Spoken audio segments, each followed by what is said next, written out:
La mañana se abre con un aire pesado en la colonia, un silencio que anticipa despedidas. Begoña se despierta antes del amanecer, incapaz de conciliar el sueño. Siente en el pecho una presión que no sabe nombrar. Quizá sea miedo, quizá presentimiento. En el pasillo, el eco de sus pasos parece marcar el final de una etapa. Mientras prepara su bata para el dispensario, no imagina que ese gesto cotidiano será uno de los últimos en aquel lugar que tanto le ha dado. La luz tenue atraviesa la ventana, y el polvo suspendido brilla como un presagio. Piensa en Julia, en su sonrisa de niña que teme perder el cariño materno, y su corazón se encoge. En otro punto de la colonia, Gabriel cruza las puertas del despacho con el cansancio aún adherido al rostro. El viaje desde París no le ha traído descanso, sino más sombras. Las palabras de los franceses retumban en su cabeza, recordándole que todo pacto tiene un precio. La victoria que soñó parece ahora una deuda imposible de saldar. María, por su parte, recorre su habitación apoyándose en los muros, todavía insegura sobre sus piernas. Cada paso es una mezcla de orgullo y temor. La recuperación física no borra las heridas invisibles, esas que se abren cuando la compasión se confunde con poder. Al ver entrar a Gabriel, comprende que el pasado ha regresado con su aroma a traición. La conversación entre ambos se tiñe de tensión contenida. Él intenta aparentar serenidad, pero sus ojos delatan la urgencia de quien necesita aliados. María lo escucha en silencio, midiendo cada palabra. Le promete apoyo si cumple lo pactado: liberar a Julia y Andrés de toda carga y devolverle el puesto que le arrebató. Sabe que en su voz hay autoridad, no súplica. Gabriel asiente, aunque el gesto no convence a nadie. Siente el peso del compromiso sobre sus hombros, un pacto que en otro tiempo habría sellado con orgullo y que ahora lo ahoga. Al salir, deja tras de sí una estela de desconfianza. María lo observa marcharse, consciente de que la alianza se sostiene sobre una grieta que pronto se abrirá. Mientras tanto, en la casa Merino, Joaquín intenta reunir valor para hablar. En su rostro se mezclan vergüenza y resignación. Cuando por fin pronuncia la noticia de su degradación, Digna lo mira con una mezcla de compasión y decepción. No le reprocha nada, pero su silencio pesa más que cualquier palabra. Gemma, en cambio, no logra ocultar la angustia. El orgullo del hombre se derrumba ante la mirada de su esposa. Piensa en los años dedicados a la fábrica, en las madrugadas de trabajo, en el esfuerzo heredado de su padre. Y ahora todo parece reducido a una humillación. Gemma se acerca para consolarlo, pero él la aparta suavemente. No quiere lástima, solo tiempo para entender en qué momento dejó de ser necesario. En la tienda, el ambiente es un reflejo de esa misma decadencia. Las nuevas normas impuestas por Chloe han despojado a las empleadas de su rutina y, con ella, de su orgullo. Las clientas se quejan, las voces se alzan, los ojos se evitan. Carmen intenta mediar, pero el conflicto estalla entre Claudia y Gemma, dos mujeres que solo buscan ser escuchadas. El choque entre ellas no nace del odio, sino del cansancio. Ambas llevan días acumulando frustraciones, y cualquier palabra se convierte en chispa.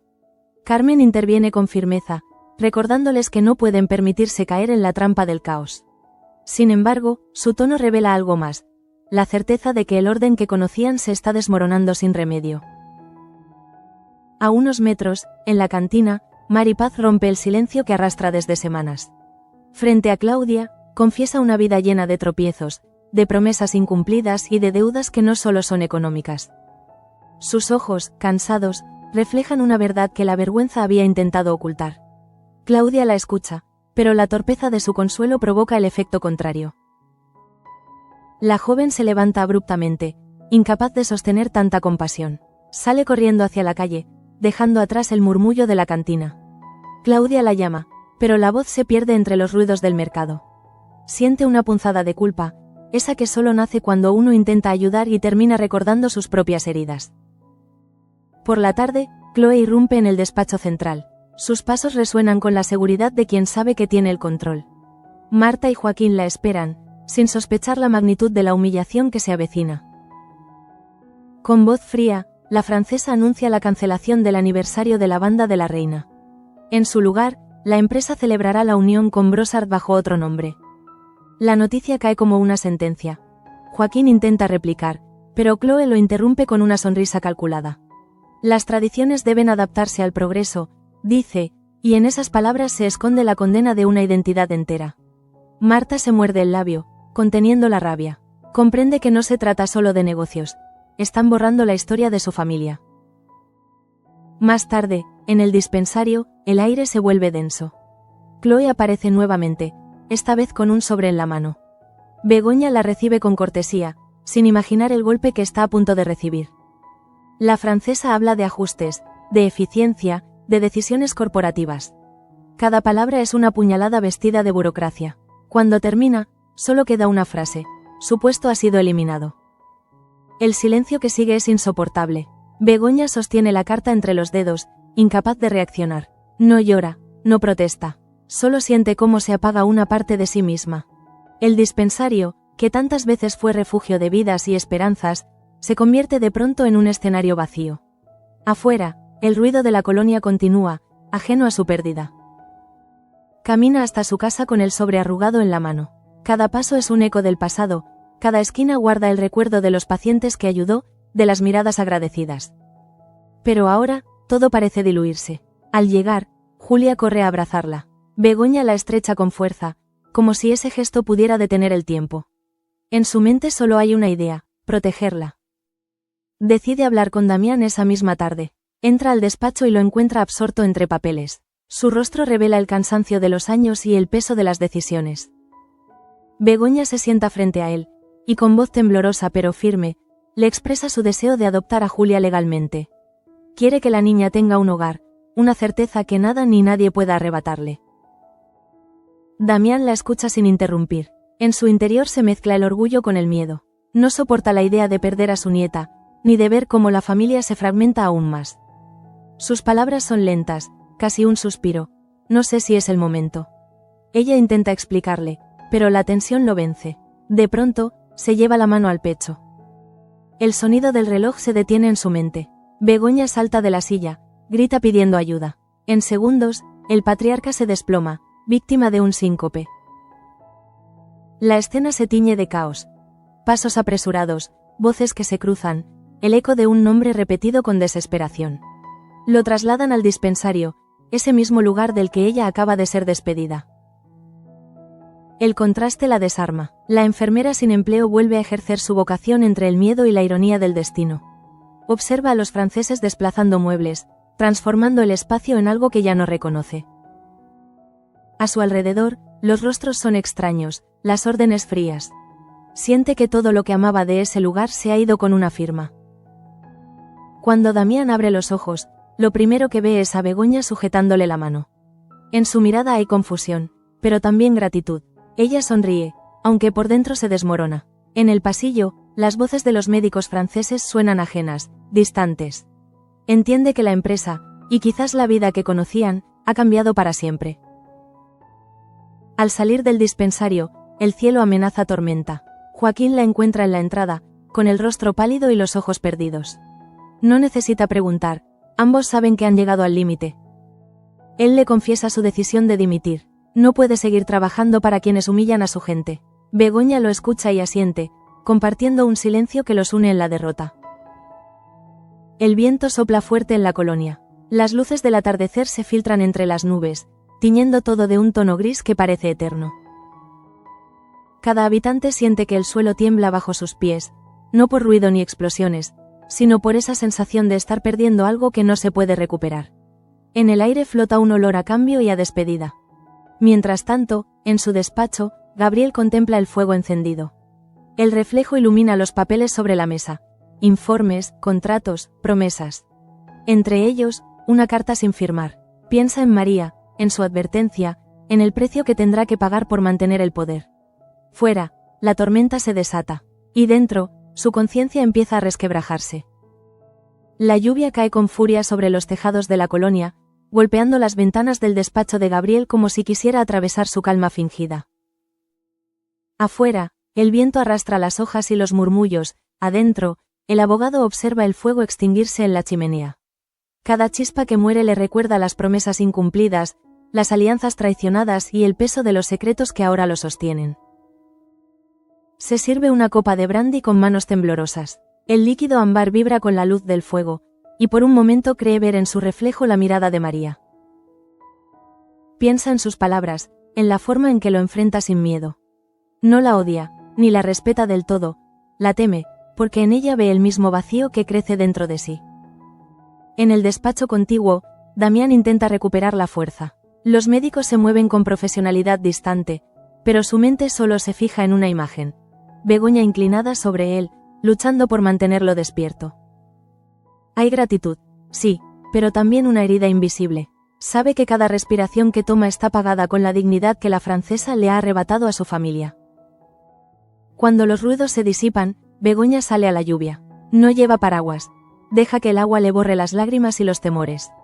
Camina sin rumbo, atravesando las calles vacías hasta llegar frente a la fábrica. La observa iluminada por luces frías, con la bandera de Brossard ondeando sobre el portón. Es un símbolo que duele más que cualquier palabra de despedida. En su interior, recuerda la primera vez que entró allí. Los pasillos olían a jazmín y aceite, a esfuerzo y esperanza. Ahora todo huele a desarraigo. Siente que el lugar ha sido tomado por fantasmas con acento extranjero. Le gustaría gritar, pero su voz se ahoga en la garganta. Solo puede quedarse quieta, observando cómo el pasado se derrumba sin hacer ruido. Mientras tanto, en la tienda, Marta intenta calmar a las empleadas que discuten. La tensión acumulada se desborda en pequeñas peleas, reproches y silencios incómodos. Sabe que la causa no es el trabajo, sino el miedo.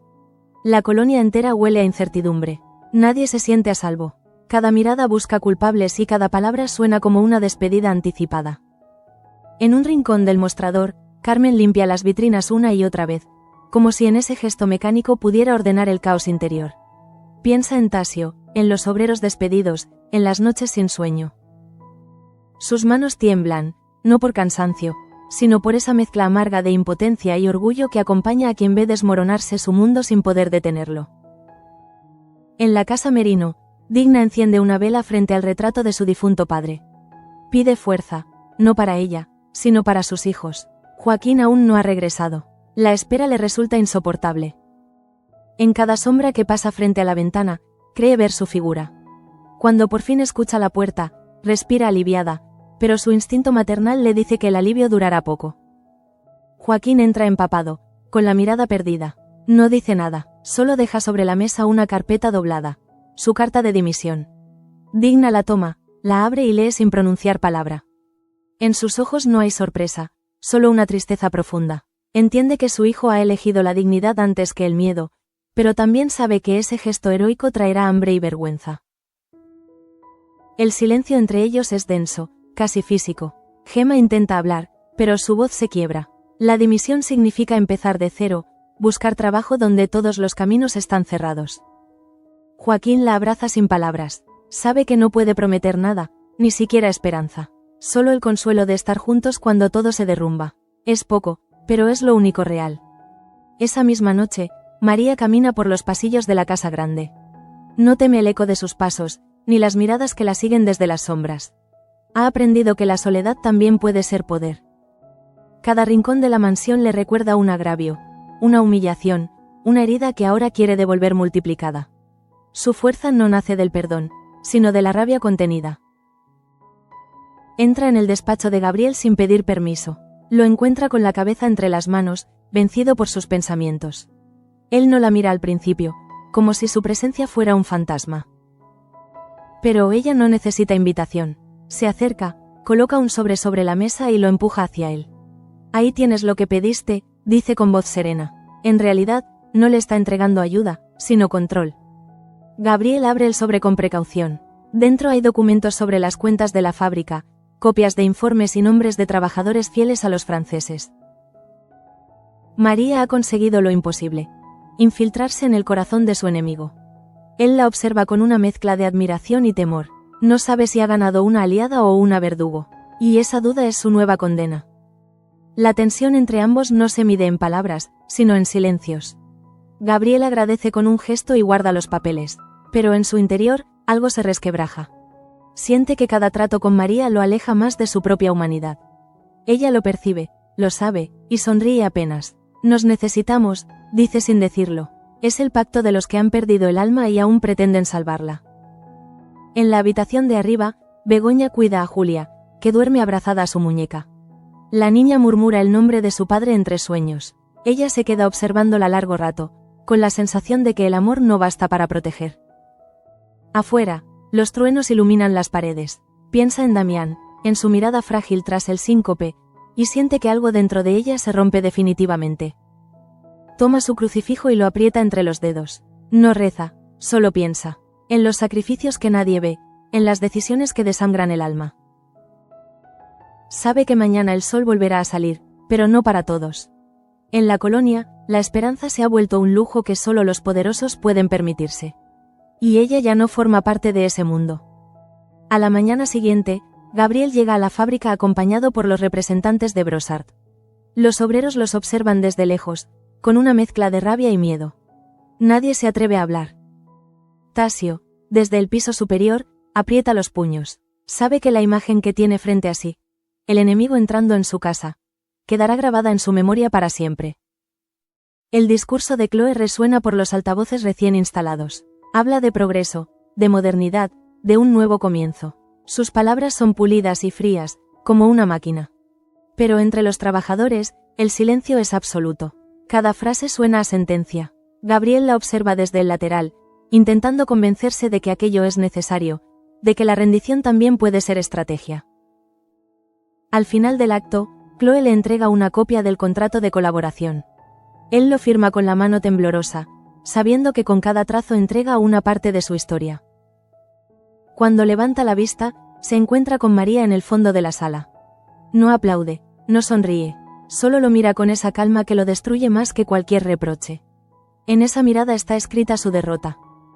Mientras tanto, en el hospital, Damián permanece en observación. Luz se sienta junto a él, recordando los días en que la fábrica era sinónimo de orgullo. Ahora solo queda una estructura vacía de sentido.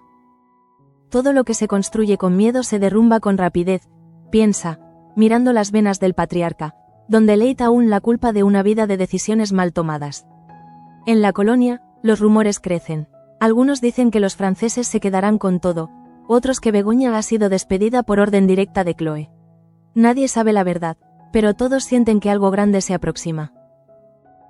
En las esquinas, los hombres bajan la voz al pronunciar el nombre de Gabriel, como si invocaran una maldición. En ese silencio fermenta la desconfianza. Esa noche, Joaquín se sienta frente a la chimenea vacía. Gemma cose en silencio, fingiendo concentración. Entre ellos hay una paz frágil, hecha de resignación. Él mira las brasas extinguidas y recuerda las palabras de su madre. Los hombres de verdad no temen empezar de nuevo. Por primera vez, entiende que esa frase no era consuelo, sino advertencia.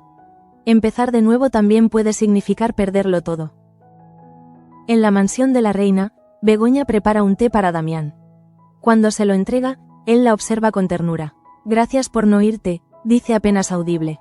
Ella sonríe, aunque sabe que en breve todo podría cambiar. En su mente resuena la voz de Chloe anunciando su despido. La humillación no está en perder el trabajo, sino en entender que ya no la consideran necesaria. Esa comprensión la hiere más que cualquier palabra. Mira el fuego de la chimenea y siente que su vida se apaga con las llamas. Julia entra corriendo con un dibujo en la mano. 3 figuras tomadas de la mano, un sol inmenso y la palabra familia, escrita en mayúsculas. Begoña acaricia el papel, no sabe si reír o llorar. Tal vez ambas cosas sean la misma forma de resistencia. Al otro lado del pasillo, Gabriel escribe un informe para los franceses. La tinta se extiende sobre el papel como una herida. Cada palabra le cuesta. Reestructuración, optimización, ajuste de personal. Términos vacíos que sirven para disfrazar el dolor. Cierra los ojos y recuerda la fábrica de su infancia, los olores, los rostros. Aquello ya no existe, y él es, sin quererlo, su verdugo. El sonido de un trueno sacude los ventanales. Afuera, la tormenta arrecia. Gabriel se levanta y se mira al espejo. El reflejo le devuelve una imagen que no reconoce.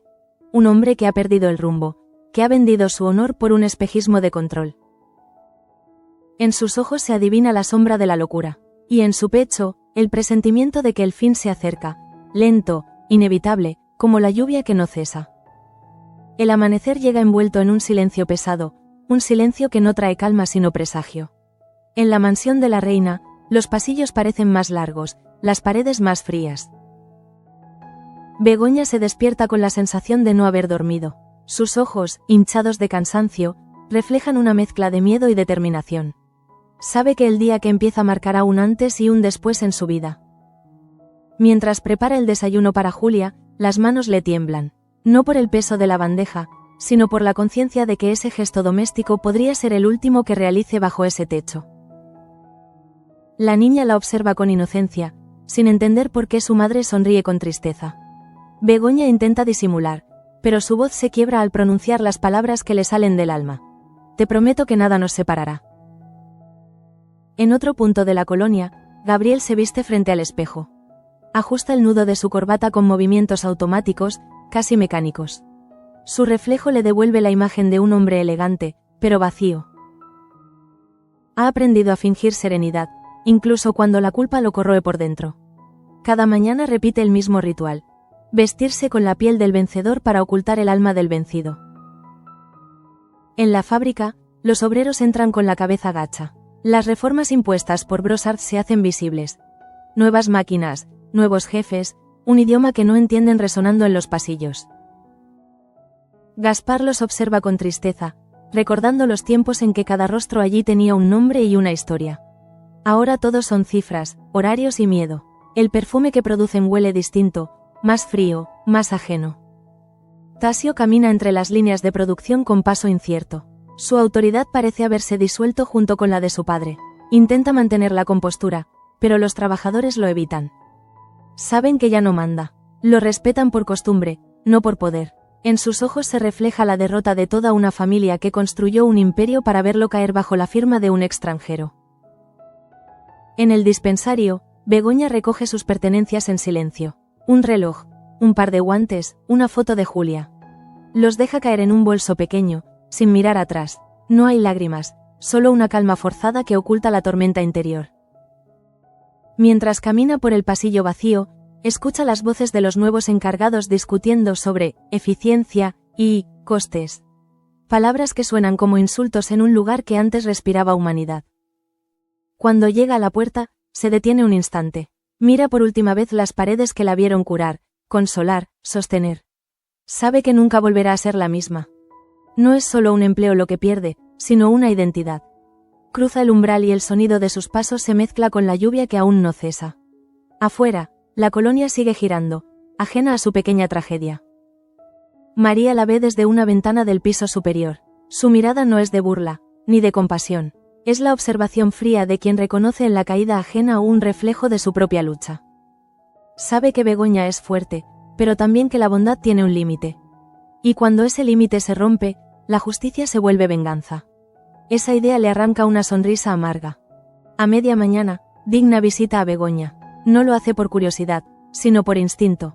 Intuye que algo ha cambiado. La encuentra sentada frente al ventanal, con la mirada perdida en el horizonte. Entre ellas no hacen falta muchas palabras. Digna percibe la herida y ofrece su apoyo con una mano sobre la suya. Todo lo que se pierde por dignidad, se recupera con tiempo, dice. Pero en el fondo sabe que el tiempo no siempre cura. Begoña agradece el gesto, aunque en su interior no cree en esa promesa. La gratitud se mezcla con la frustración. Está cansada de resistir, cansada de tener que ser fuerte por los demás. Mira a Julia, que juega en el suelo, y se repite que debe seguir adelante. Si algo le queda, es el amor por esa niña, el único refugio en medio del derrumbe. En el despacho de la fábrica, Gabriel revisa las últimas órdenes de Chloe. El nuevo plan de expansión implica despidos adicionales. Lo sabe, pero no protesta. Se limita a firmar, a sellar, a obedecer. La francesa lo observa con una sonrisa apenas visible. En su mente, él ya no es un socio, sino un instrumento. Y Gabriel lo siente, aunque no lo admita. Cada firma lo hunde más en su propio abismo moral. Al salir del despacho, se encuentra con María. Ella lo mira con una mezcla de desafío y compasión. Sabe que lo tiene atrapado. Él intenta sostenerle la mirada, pero no puede. Se siente desnudo ante su serenidad. Esto no puede continuar así, murmura, pero ella no responde. Solo sonríe con esa calma que lo desarma. En esa sonrisa hay poder, y él lo sabe. Mientras tanto, Joaquín busca trabajo en la colonia. Recorre talleres cerrados, almacenes vacíos, oficinas donde lo miran con lástima. En cada lugar escucha la misma respuesta: no hay vacantes. Su orgullo lo obliga a seguir caminando, aunque sabe que el esfuerzo es inútil. Cuando el sol comienza a caer, se sienta en un banco húmedo y se cubre el rostro con las manos. No llora, pero el silencio lo quiebra. En casa, Gemma intenta ocultar la preocupación. Cuenta las monedas, revisa la despensa, calcula cuánto tiempo podrán resistir. Cada día se vuelve una prueba, cada decisión un acto de supervivencia. Pero cuando Joaquín llega, no le pregunta nada. Le basta con verlo entrar para saber que no ha tenido suerte. Se abrazan sin hablar. A veces, el amor es solo eso, sostenerse sin prometer nada. Chloe, en su despacho, recibe una llamada de París. Brossard exige resultados, exige control total. Su rostro se tensa. Aunque se jacta de ser implacable, hay una parte de ella que teme perder el favor del poder. En su oficina, las luces nunca se apagan. El trabajo se ha convertido en su religión. Y en ese altar, no hay espacio para el remordimiento. Por la noche, en la mansión, Damián se incorpora en la cama. El médico le ha recomendado reposo, pero su mente no descansa. Siente el peso de la fábrica, el desprecio de sus hijos, el vacío que deja su esposa ausente. Piensa en Begoña, en la bondad que lo sostuvo cuando todo se derrumbaba. Y por primera vez en años, siente miedo de morir sin haber reparado lo que destruyó. Begoña lo visita antes de dormir. Le lleva una taza de té y una sonrisa cansada. Damián la observa como si viera a una hija, aunque sabe que no es suya. Lo que haces por esta familia no lo olvidaremos, dice con voz temblorosa. Ella asiente, pero su mirada se pierde en el fuego. Sabe que esa familia la ha devorado en silencio, y que ahora, incluso su lealtad tiene fecha de vencimiento. Esa noche, mientras todos duermen, Gabriel sale al jardín. La lluvia ha cesado, pero el aire sigue cargado de humedad. Enciende un cigarrillo y observa las luces de la colonia a lo lejos. Cada farol encendido le recuerda una promesa incumplida. Escucha el crujir de una rama detrás de él y se gira, esperando a María, pero no hay nadie. Solo el sonido de su conciencia, cada vez más fuerte. En la ventana del segundo piso, María lo observa desde las sombras. No siente lástima ni rabia, solo curiosidad. Quiere ver hasta dónde llegará antes de romperse, porque sabe que en ese quiebre nacerá su oportunidad. Cuando él apaga el cigarrillo, ella se aparta del cristal y murmura para sí. Los hombres siempre creen que gobiernan, hasta que el miedo les enseña lo contrario. A la mañana siguiente, la colonia despierta con un rumor. Begoña ha sido despedida. La noticia se esparce como el humo de un incendio. En la cantina, los obreros comentan la injusticia. Algunos la defienden, otros callan, temiendo represalias. Pero todos saben que su salida es el síntoma de un mal mayor. El control francés ya no es solo económico, es moral. Han tomado la fábrica, pero también el alma del pueblo. Gabriel escucha los rumores desde su oficina. Cada palabra lo golpea, aunque intente fingir indiferencia. En el fondo sabe que es responsable. Begoña fue sacrificada para mantener su trato con Brossard. El precio de la estabilidad es la traición. Pero incluso la traición tiene un límite, y él empieza a sentir que ese límite está cada vez más cerca. Cuando cae la tarde, Begoña se detiene frente al portón de la colonia. Mira las chimeneas que ya no le pertenecen y siente una mezcla de tristeza y alivio. Detrás de ella, el cielo se tiñe de rojo. En ese color reconoce algo que no había sentido en mucho tiempo, la posibilidad del cambio. La libertad, piensa, no siempre llega con alegría. A veces llega con la forma de una pérdida. El sol se levanta tímido sobre la colonia, apenas un hilo de luz que se cuela entre las nubes grises. La noche anterior ha dejado el aire denso, cargado de humedad y melancolía. Begoña abre las ventanas de su habitación y siente el frío en la piel. Le gusta ese estremecimiento, porque le recuerda que sigue viva, aunque su vida haya cambiado para siempre. En la mesa, Julia dibuja flores con lápices gastados. La niña le pregunta si volverá al dispensario, y ella finge no escuchar. Se sienta a su lado, la acaricia y sonríe, pero en sus ojos se dibuja la sombra de una despedida. No hay palabras suficientes para explicarle a una niña que el mundo puede volverse cruel sin razón aparente.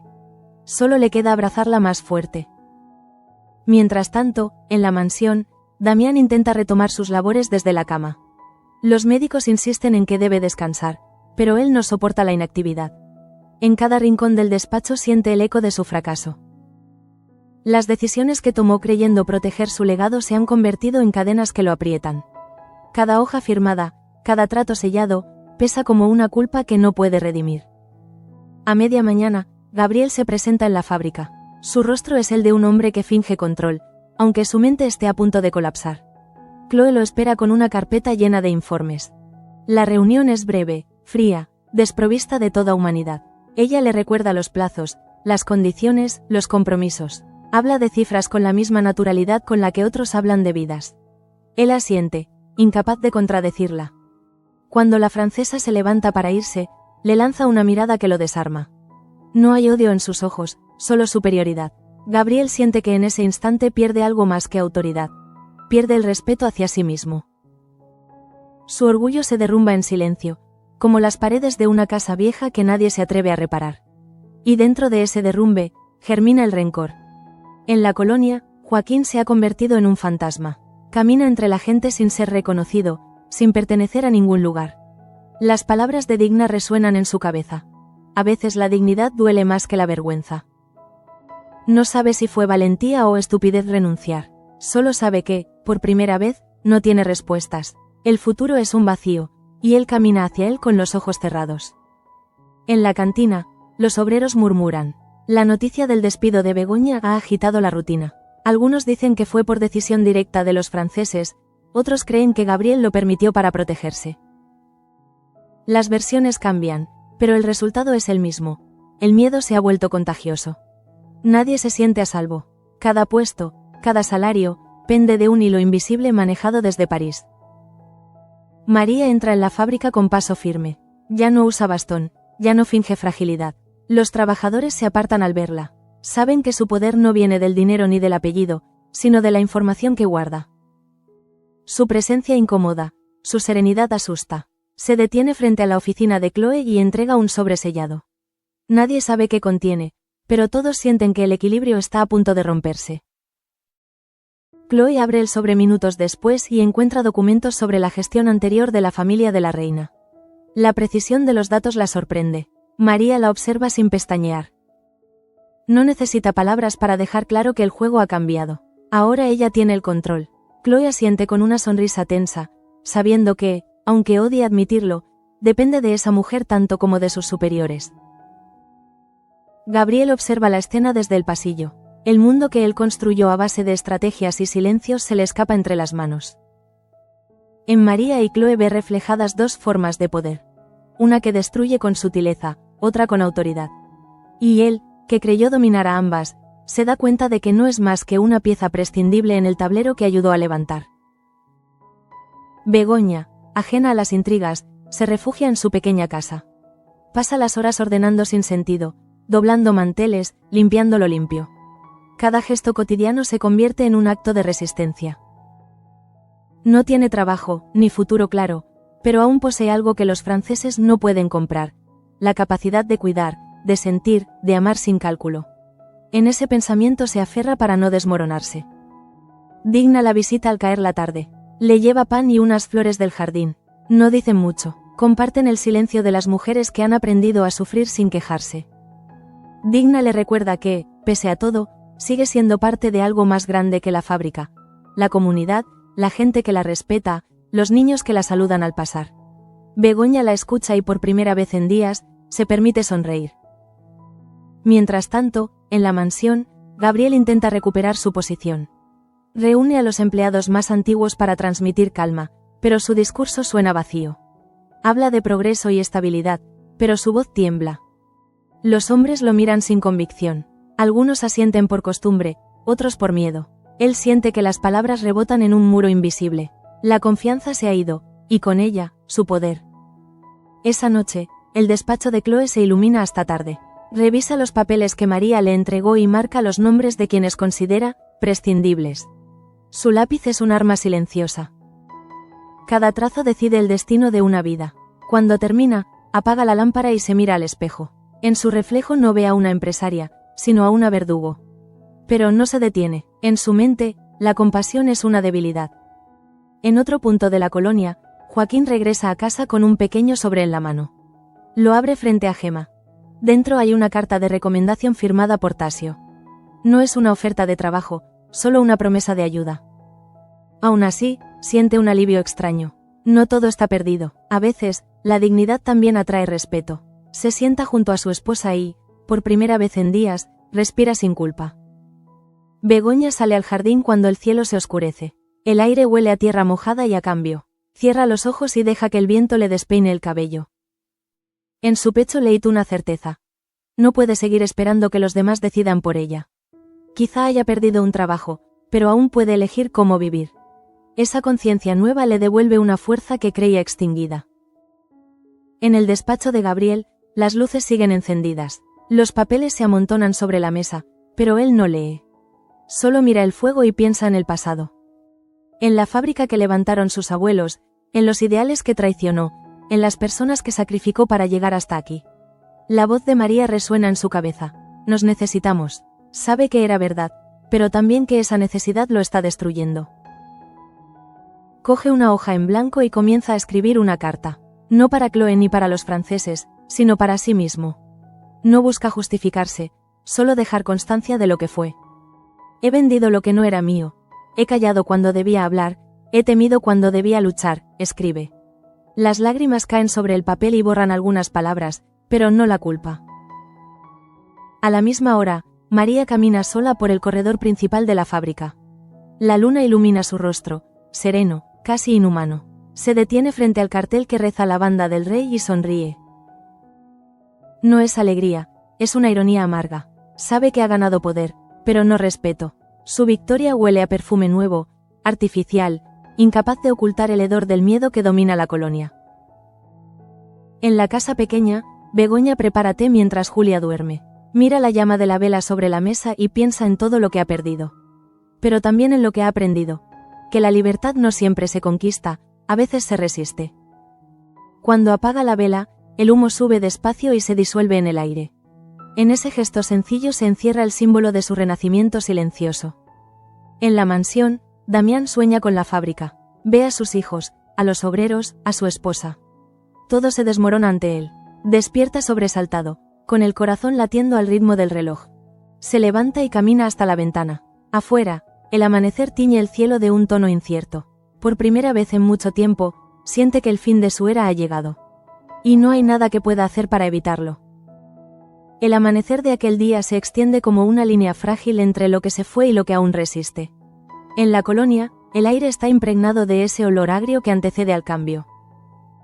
Nadie sonríe, pero todos respiran más despacio, como si la calma fuera una tregua antes de otra tormenta. El sonido distante de las máquinas devuelve a la vida el pulso de una fábrica que ya no pertenece a su gente. Begoña se levanta antes de que Julia despierte. Camina hacia la ventana y contempla las calles mojadas, las chimeneas que escupen humo y las voces apagadas del amanecer. No siente rabia, solo una melancolía que ya no hiere. Es como si, al perderlo todo, hubiera ganado una verdad que no depende de ningún patrón ni apellido, la certeza de que el trabajo no define la dignidad. En su mesa, los objetos del dispensario permanecen alineados como reliquias de otra vida. Los toca uno por uno, no para recordarlos, sino para despedirse de ellos. Sabe que volver al pasado sería una forma de morir. Afuera, el canto de los pájaros se mezcla con el silbido del tren que atraviesa la colonia. Ese sonido le recuerda que siempre hay algo más allá del horizonte, aunque duela mirar. En la mansión de la reina, Gabriel apenas ha dormido. La carta que escribió la noche anterior reposa sobre el escritorio. La tinta aún fresca brilla a la luz del amanecer. Se levanta y observa su reflejo en el cristal de la ventana. El rostro que ve no le pertenece. Es el de un hombre derrotado por su propio ingenio. El abogado brillante se ha convertido en un prisionero de sus pactos. A media mañana, se presenta en el despacho de Chloe. La francesa lo recibe con frialdad, ocupada en revisar documentos. La atmósfera es glacial, como si ambos supieran que el tiempo de las máscaras ha terminado. Gabriel le entrega la carta. No dice nada. Ella la abre y la lee con el gesto impasible de quien evalúa una transacción. Al terminar, la deja sobre la mesa y simplemente asiente. Él se da la vuelta y se marcha sin mirar atrás. Afuera, el sol golpea con una luz blanca, implacable. Cada paso que da es una liberación y una condena. Ha perdido el puesto, el poder, la influencia. Pero también ha recuperado algo que creía extinto. La capacidad de mirar de frente sin esconderse detrás de una firma. En su interior, la culpa se transforma en alivio. No en paz, pero sí en silencio. Mientras tanto, en la colonia, los rumores vuelven a multiplicarse. Algunos dicen que Gabriel ha sido despedido, otros que renunció por orgullo. La gente comenta sin saber, buscando en las historias ajenas una forma de olvidar las propias. Digna escucha en el mercado las versiones, pero guarda silencio. Sabe que cada caída tiene su precio, y que el verdadero castigo de un traidor es no tener a quien explicarse. Begoña, por su parte, pasa la tarde en el jardín con Julia.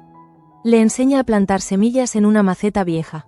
La niña ríe, sin comprender la profundidad de ese gesto. Para Begoña, sembrar es una forma de esperanza, un acto de fe en la vida que renace incluso sobre la tierra arrasada. El barro se le pega a las manos, pero no se limpia.